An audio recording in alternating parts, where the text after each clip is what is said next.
Now that we've discussed the conceptual background for the variance and standard deviation as measures of the total variation in our set of observations, let's turn to our income data again.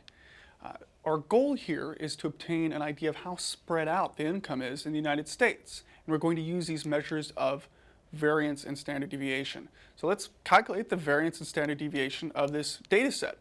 Just to recap, the variance, it's the average of the squared distances or deviations from the mean.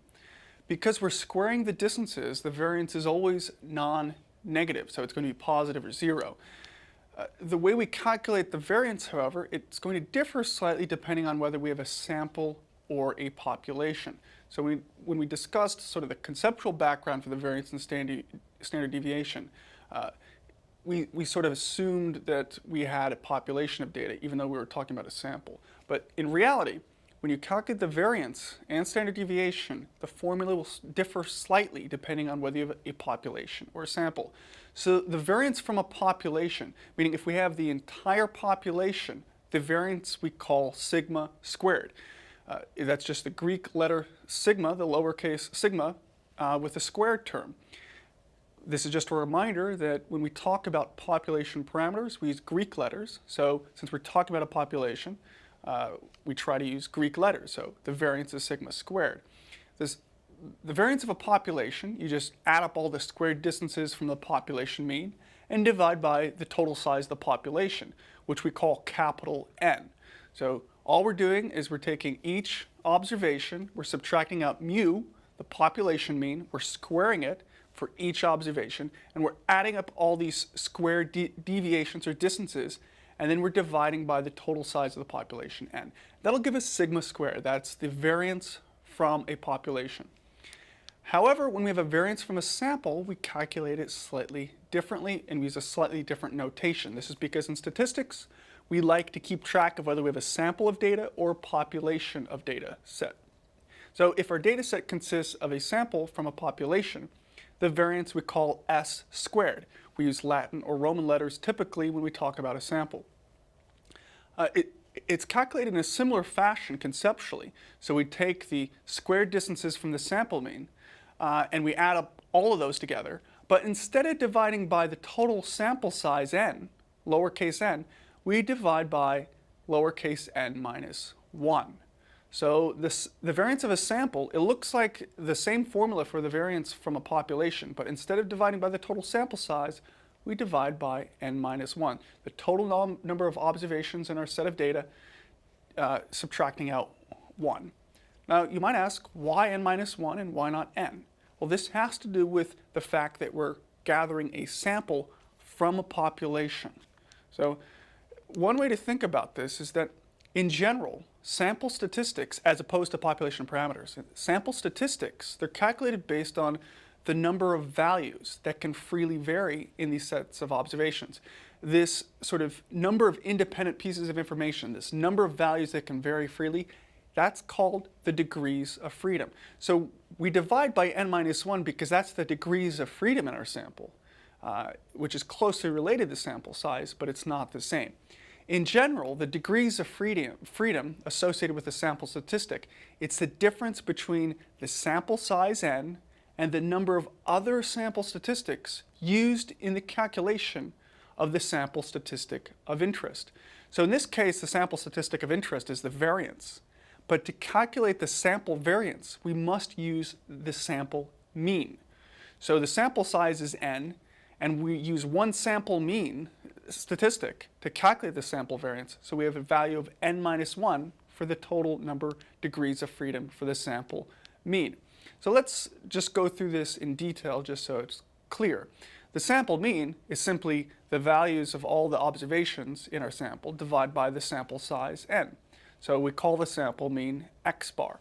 We don't use any other sample statistics to calculate the sample mean, so the degrees of freedom is n, the sample size, minus 0. So we have a value of n. For the sample variance, all right, we use the sample mean x bar in the final calculation of the sample variance. So since we're using the sample statistic to calculate the sample, this other sample statistic, the sample variance, the degrees of freedom is n minus 1. Conceptually, you can think of the degrees of freedom associated with a sample statistic. It has to do with constraints. So it's really constraints on the possible values of a set of observations. Suppose we have a small data set that just consists of 3 numbers. Abstractly, we call these x subscript 1, x subscript 2, and x subscript 3. If you're told that you have no constraints, then each number could be anything. That first number could be 1, the second number could be 5, the next number could be 1,000,000. So you have no constraints. If you have no constraints, these values are free to vary. Okay? There are 3 independent pieces of information. But suppose you're told that the sample mean is 3. So you have 1 constraint now. You can freely pick any of those first 2 values, but that remaining value is constrained by the fact that the value of the sample mean is fixed at 3. So suppose you pick the first value as 1, the second value is 3. Since the sample mean is 3, the value of that last observation must be 5. That's because 5 plus 1 plus 3 divided by 3 equals the sample mean 3.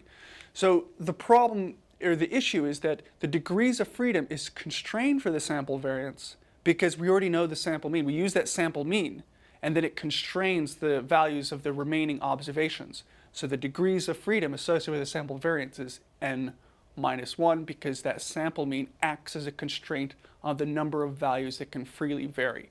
To put it another way, it acts as a constraint on the number of independent pieces of information we have when calculating the sample variance. So here's the example written out. It just shows the same sort of discussion that we've just been talking about. So when we talk about sample statistics and population parameters, sample statistics will be based on the degrees of freedom. It's a technical issue, but it is important to keep in mind that the formulas will differ slightly. Conceptually, the population variance and the sample variance, conceptually it's the same. You're taking basically an average measure of variability in a set of observations around the sample mean. So if we return to our income data, we find that the variance is this huge number. Okay, the sample variance, S squared, is this huge number. And we're calculating the sample variance for our income data because it's actually a sample of a population. This sample variance is expressed in thousands of US dollars squared. So we're looking at dollars squared. This is difficult to understand, so that's why we like the standard deviation, because the standard deviation will be expressed in US dollars and not US dollars squared. Just to be clear, when we talk about the standard deviation from a population or sample, it also differs.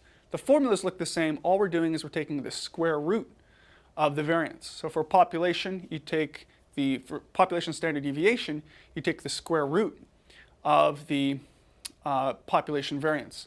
For the sample standard deviation, you just take the square root of the sample variance. So for our income data, we want to calculate the sample standard deviation. We use this very easily with statistical software. So if you take the square root of our sample variance, we get this standard deviation of about $55,000. This is in the original units, unlike the sample variance, so it is in US dollars. And when we talked about what the standard deviation variance mean conceptually, the standard deviation gives you an idea of the typical distance of our observations from the sample mean. So on average, you might say that people are different in the United States in terms of income by about $55,000. But how can we interpret this? Certainly it's more interpretable than the variance because the units are in US dollars rather than US dollars squared. But is there anything else we can do to really get an intuitive understanding of what the standard deviation of income means and what the standard deviation means in general? To really aid with interpretation of a standard deviation measure for the variability in a data set, it's useful to compare it to the mean. Because if you recall, the standard deviation is the typical distance from the mean. So we can use the mean to help us understand how spread out our observations are. Right? So suppose we have a mean of $100 and a sample standard deviation of $0, then just off the top of your head, what's the overall spread of the data? How can we characterize the overall spread of the data? If the Mean is 100 and the deviation, the sample standard deviation, is 0. Well, in this case, is it none, small, medium, or large? Well, it's going to be none, right? Because there is no, the sample standard deviation is 0, so all the values are going to have a value of 100. So you can see that by using the mean, it can help with the sample standard deviation interpretation. But let's say we have a sample standard deviation of $1 and the sample mean is 100, then how spread out are the data? Well, we can compare the fact that the sample standard deviation is much smaller than the sample mean. So most of the observations are going to be very concentrated about that sample mean. So this amount of variability, the amount of spread around the mean is going to be pretty small if we have a mean of 100 and a standard deviation of 1. Suppose we have a sample mean of 100 and a standard deviation of 5, then how spread out? It's still going to be pretty small. Okay? There's not going to be very much variation around the data set. But suppose our sample mean is 100 and the sample standard deviation is 75. How can we characterize the overall spread or dispersion in the data? Well, in this case, you can say, well, the sample standard deviation is pretty close to the sample mean. So let's say that there's just a medium amount of variability. You can think of, there are quite a few observations around the sample mean, but there is some degree of spread, right? And then finally, consider a mean of 100 and a standard deviation of 10,000. And what's the overall spread of the data? It's going to be large. So what you can see is that we can think about how to interpret the sample standard deviation by comparing it with the sample mean. In each of these cases, we've kept the sample mean the same. We've just altered the sample standard deviation. And if the sample standard deviation is very large relative to the sample mean, that's characterizing a distribution that has a lot of spread around that mean. If the sample standard deviation is really pretty small, relative to the sample mean, then you can say that there's none or a very small amount of variation, meaning a lot of the observations are concentrated around the sample mean. So we can use the mean to help us interpret the standard deviation. In general, if the standard deviation is larger than the mean, this suggests the data are spread out. If the standard deviation is smaller than the mean, this suggests the data are really concentrated around the mean. There's not much variability. So let's look at our income data and try to understand what the standard deviation is telling us. The sample standard deviation is 55,000 US dollars. The mean income is around $37,000. That value for the sample mean is smaller than the value for the sample standard deviation. This suggests that there's a relatively large spread around the mean. To put it another way, we think that based on these values, that there's a certain degree of variability. There's quite a bit of variability in terms of the income of Americans based on this sample data. So now we've talked about measures of center and location, the mean, median, and mode, and percentiles and quartiles. We've also talked about measures of spread or variation. We've talked about the range, the interquartile range, and then we've talked about these two measures of variance and standard deviation. The variance and standard deviation are useful because they incorporate information from all of the observations in our data set and not just, for example, the minimum and maximum values in the case of the range or the third quartile and the first quartile for the interquartile range. So things to know for our discussion of measures of variation or spread for this week. The range is the difference between the maximum and minimum values of a variable. The interquartile range, it's the middle 50% of the data, and it captures the difference between the third quartile and the first quartile. The average of the square distances from the mean we call the variance, and when we take the square root of the variance, we call that the standard deviation.